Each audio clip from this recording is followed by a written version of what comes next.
ایک منزل آئی کہ جہاں پر ایک شخصیت تھے، ان کا نام تھا زہیر ابن قین۔ وہ مسلک اور عقیدے کے اعتبار سے ان کا تعلق اس جماعت سے تھا جس کو اہل بیت کے مخالف جماعت کہا جا سکتا ہے۔ دو ناموں سے پکارے جاتے تھے اس وقت کے لوگ، شیعان علی اور شیعان عثمان۔ وہ جو قصاص عثمان کا مطالبہ کر رہے تھے وہ سب شیعان عثمان کہلاتے تھے۔ ان کو شیعان عثمان میں سمجھا جاتا تھا، لیکن اللہ حسین اس کا نگاہ انتخاب میں زہیر ابن قین کی کچھ اہمیت تھی کہ زہیر ابن قین کی کوشش یہ تھی کہ وہ اپنا پچھلی 2-3 منزلوں سے ان کا اور امام حسین کا ساتھ ہو گیا تھا۔ اب وہ طریقہ یہ ہوتا تھا سفر کا کہ دن میں تقریباً 45 سے 50 میل کا سفر ہر قافلہ کیا کرتا تھا۔ اس کے لیے جب ایک صبح کو ایک خاص وقت پہ روانہ ہوئے ہیں تو ٹھہرنے کا جو مقام آئے گا وہ تقریباً ایک ہی مقام آئے گا، یعنی ایک منزل سے اگر ساتھ ہو گیا ہے تو اب اگلی تمام منزلوں پہ ساتھ ہوتا رہے گا، کیونکہ اگلی منزل جو ہے وہ پھر 50 میل کے فاصلے پہ آئے گی، تو اس لیے وہ قیام وہاں پہ لازمی ہو جاتا تھا۔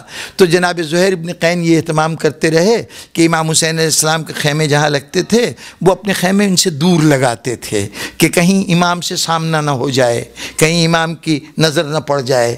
اب اس سے پتہ چلا کہ دل میں کوئی بات تھی، کہیں یہ احساس موجود تھا کہ اگر حسین نے مجھ سے کچھ کہہ دیا تو میرے لیے انکار کی گنجائش نہیں ہوگی۔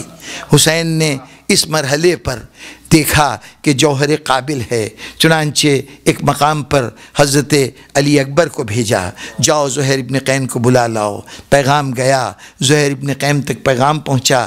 اب زہیر پس و پیش میں کھڑے ہوئے تھے، آخر پلٹ کے اپنے خیمے کے اندر آئے اور آ کے اہلیہ نے پوچھا کیا بات ہے، کیا مسئلہ ہے؟ کہا امام حسین کا قاصد آیا ہے اور وہ کہہ رہا ہے کہ امام حسین ملنے کے لیے بلا رہے ہیں۔ تو کہا کیا سوچ رہے ہو؟ کہا میں بھلا امام حسین سے ملنے جاؤں گا؟ میں تو خیمے کو اسی لیے دور کر رہا ہوں۔ تو اس معظمہ نے، اس مومنہ نے کہا اچھا تم حسین بلائے اور تم نہیں جاؤ گے؟ حسین بلا رہا ہے اور تم نہیں جاؤ گے؟ نواسہ رسول بلا رہا ہے، یہ نواسہ رسول نہیں ہے، یہ سمجھ لو کہ رسول بلا رہے ہیں۔ ان کی بات کو رد کرتے ہو؟ اچھا تم نہیں جاتے، میں سنتی ہوں جا کے کہ مولا کیا کہتے ہیں۔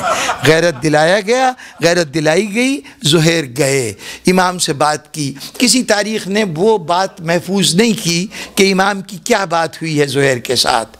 خیمے کے اندر امام نے کچھ بات کہی ہے زہیر کو، لیکن عمل نے بتایا کہ کوئی سبز باغ نہیں دکھایا گیا، کوئی روشن مستقبل کی امید نہیں دلائی گئی ہے، کیونکہ وہاں سے پلٹے، واپس آئے، آنے کے بعد جتنا ساز و سامان اپنے پاس تھا وہ سارے کا سارا انہوں نے اٹھایا اور قافلے کے دوسرے لوگوں کو بلایا، کہا بھئی یہ سامان جو ہے اس کو فلاں کو دے دینا، یہ چیزیں ہمارے فلاں عزیز کو دے دینا۔